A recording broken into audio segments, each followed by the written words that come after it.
It's all about the adventure, man. Like, just moving abroad, bro. Like, you know? Hello there and welcome back to another Friday night for another episode of Not Your Average Globetrotter. I'm Rafael Di Furia, back at it again to talk a little bit more about life abroad and living abroad. And in this episode, I wanted to talk about some of the mistakes that I often see people making when they are thinking about becoming an expat, when they are exploring the expat life. So this episode is going to be about how to move abroad, but the wrong way. Like, don't do these things. My guy, I heard about this place, Dubai, is like the most amazing place like ever created. It's like glitz and glam. I'm just gonna move there tomorrow. Like, I heard it's the best. So sure, you might be thinking about moving to someplace that has the glitz and the glam and it's just wonderful and beautiful, but do you know everything about it? Does the lifestyle of that place really align with who you are and what you are? I know I talk about this a lot. I think it's really important to get into it in this episode because also I see so many people that, oh, I'm moving abroad because of the lifestyle. All right, what's the lifestyle? What do you know about that lifestyle? Have you only experienced that on vacation? And I mean, let's talk about specifically Dubai for a second, or really a lot of the UAE, I guess, would be kind of relevant to this, that it's not like you just have a corner coffee shop that you can just go and walk down the street to get to. I mean, it could be even too hot to really have that type of experience where you just walk out your front door, go for a nice stroll. Maybe you might have to go to an air-conditioned mall or something where you can actually have the space to be able to get around without melting. Or if you are the type that is looking for that you go from your air-conditioned apartment to an air-conditioned car to an air-conditioned mall, and that lifestyle really agrees with you, then hey, that's totally fine. There's nothing wrong with that. But it's not what everybody's looking for. And then even for many of the people who are looking for the slow, calm life of Europe in a small village, sometimes they get there and it's like, oh, well, this village really is very small.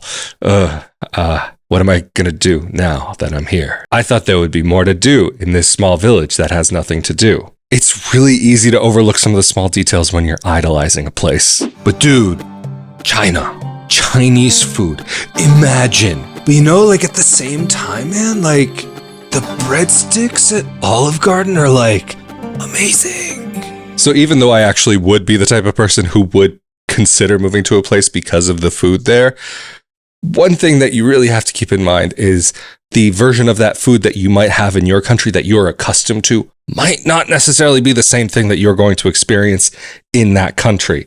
American Chinese food is not going to be the same as what you experience in a lot of China, or really maybe any of China. I mean, some of the things that you might even find on the menu, or what real Chinese food is, I think it's delicious, but it's not for everybody. Or if you call Olive Garden Italian food, you definitely don't know what Italian food is. Maybe Italian inspired, and I'm not going to even call it Italian American, but it's, I don't even want to call it Italian inspired now that I think about it. I was almost going to call it, it's food, it's edible, but that's borderline as well. We'll just leave it. We'll leave it at that. It exists and people use it for sustenance and some people enjoy it.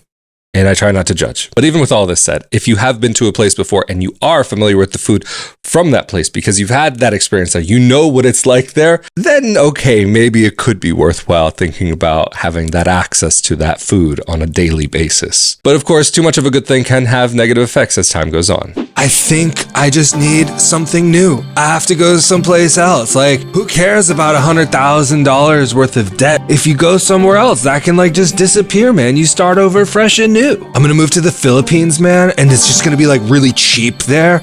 Like, I'll just teach English. It'll work out. I've thought about these things. Keep in mind with this episode, none of it is directed at anybody in particular, but these are kind of amalgamations of things that I've heard from people over the years. And I'm not making fun of people, but I'm trying to present this in maybe a little bit of a funny way. And yes, there are people who do try to move abroad with no money, no savings, nothing. And they'll think, oh, because I speak English, that means I can go teach English in this place. And I'm going to be able to rely on a living only teaching English. And while there is the possibility that you can go to a place and get a job teaching English, everything at the end of the day is relative. So what might be a good income where you're from might not be such a great income where you're going. But then also you have to consider the kind of normal level of income in a place, because maybe It's just going to be livable, just to the extent of what it would be for maybe a person from a certain area. Like, for example, if you're thinking about going to teach English in Southeast Asia, and then maybe your living standards might be a little bit different than what you're used to, but maybe for English teaching in Southeast Asia is maybe not the best example of what I'm talking about here, because there are people who do live very comfortably doing this. But at the same time, being an English speaker does not mean that you have this uniquely marketable skill. It's one of the most commonly spoken languages. And even with that said, there are places where they do look for native English speakers or people who look like they could be native English speakers just solely for the reason of looks, or just solely for the reason of filling a position. Even if you're not teaching English and you're just earning a regular local income, you have to think about what that's going to do to your kind of standard of living. Are you going to be living at a very different kind of level than what you might have been used to in the past? Or will you be able to upkeep that same level of standard of living? And is a change okay for you? And if it is okay for you, are you able to keep up with it on the long term? And then say you get tired of it someday, are you going to be able to pull yourself out of that situation? It could be that you are moving to another country where the standard of living is higher and maybe you'll earn more. But in a country where there's a higher standard of living and you might get paid more, things can also cost more, and which means that you'll have a higher cost of living in the end. So what's really more worth it at the end of the day? I don't know, man. Like, sometimes you just gotta go with the flow. I figure I'll just like hop on a plane and like just get there, and it'll be like easy. I mean, I'll buy the ticket today. Like, tomorrow I'll just sort it all out. Like, I'll just be there. Like, who cares about visas? Like, freedom of movement, man. Who cares about borders? They're meaningless. I so often hear people talking about how they are just going to go move to a place and not even consider that to be able to live in a place, you have to legally be able to be eligible to be in that place. You have to go through processes. You might have to get a visa even before you arrive in the country. There are some countries where you can get the visa upon arrival, or maybe you can get a visa upon arrival just for a short period of time. Even there can be countries where you might have to apply for a tourist visa ahead of time rather than just even a visa to be able to reside there, live there, call it home.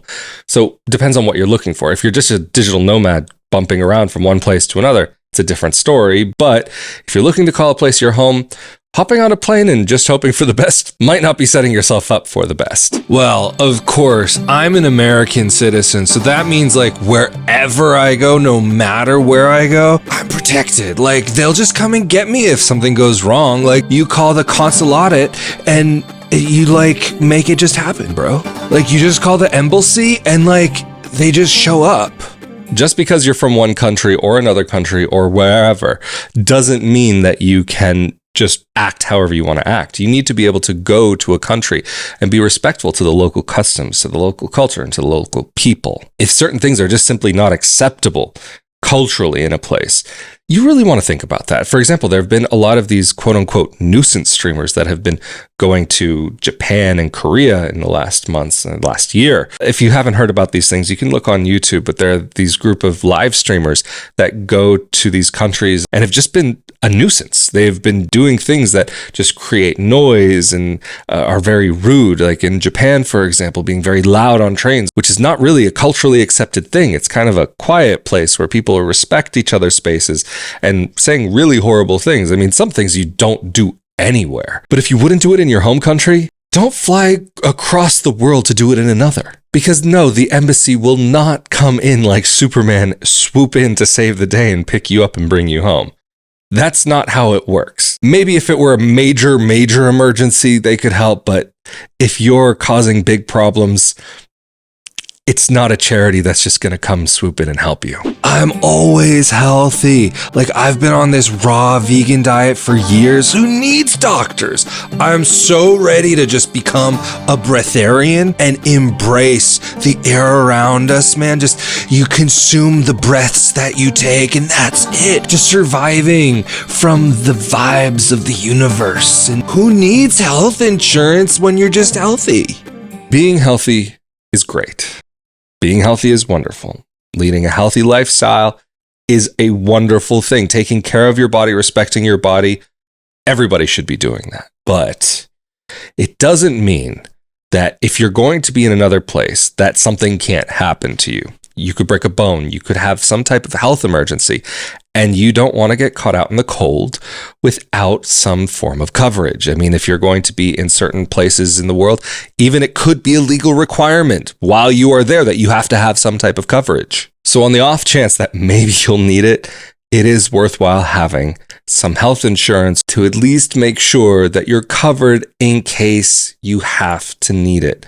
Better to have it and not need it than need it and not have it. It is very true that in Europe, the cost of healthcare can be much less expensive than in the US, but there still can be a cost to access these services. Savings? Why would I need savings though? I mean, like, I'm just gonna move, figure it out, and get a job and money there. Like when I arrive, how hard can it be? Depending on where you're moving, finding a job might not be as easy as you might hope. There are plenty of parts of the world where the job markets just do not move as fast as they might in the country where you are from, depending on where it is. Finding a job also as a non-native speaker of a language can present an extra challenge. And also, that's another thing, of course, I say so often, learn the language. Also, there will be places where just because maybe you don't speak things perfectly, or if you don't speak them at all, it could completely disqualify you from a job. And again, just because maybe you're an English speaker doesn't mean that, you all of a sudden have this uniquely marketable skill. Speaking English does not guarantee you the ability to get a job.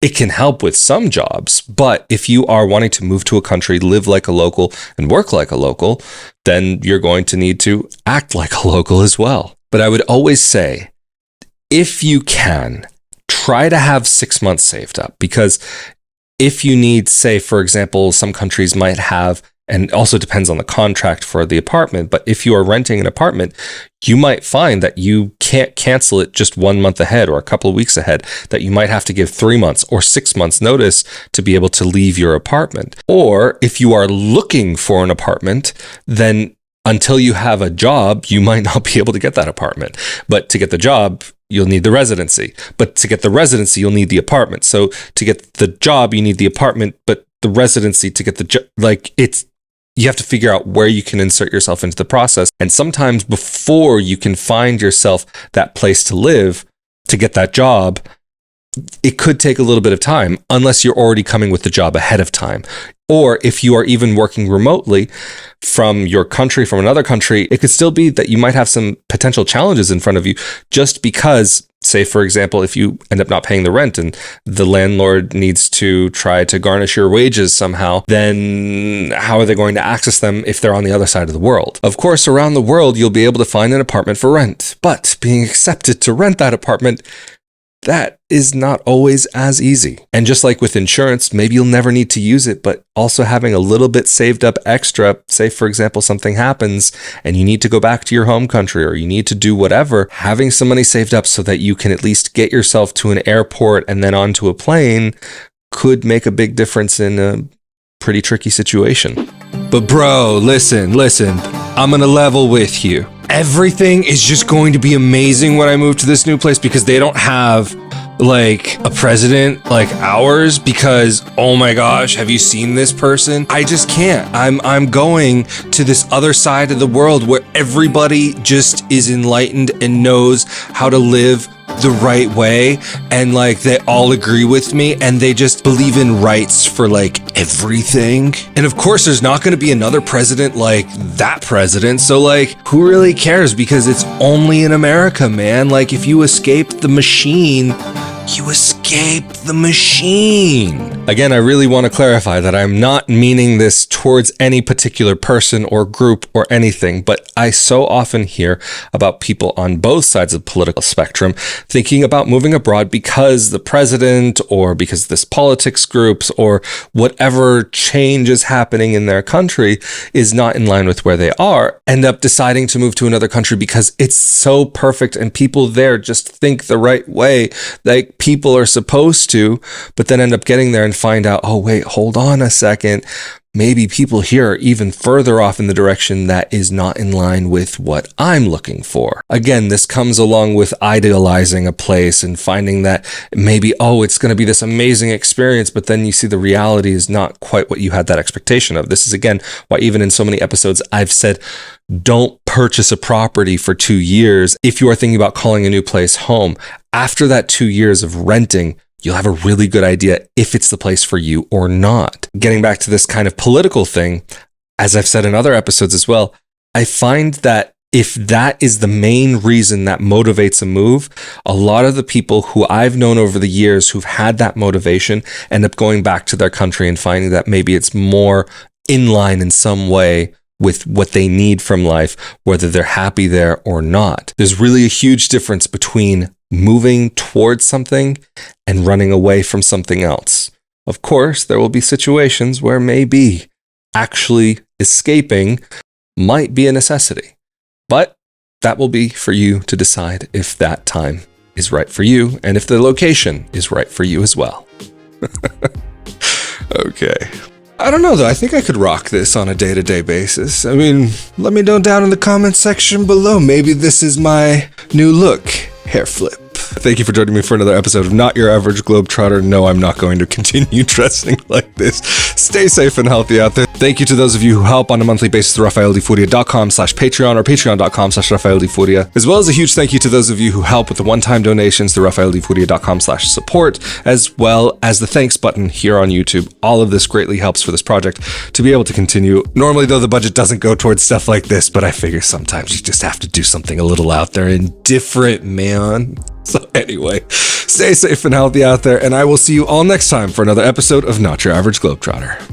Later.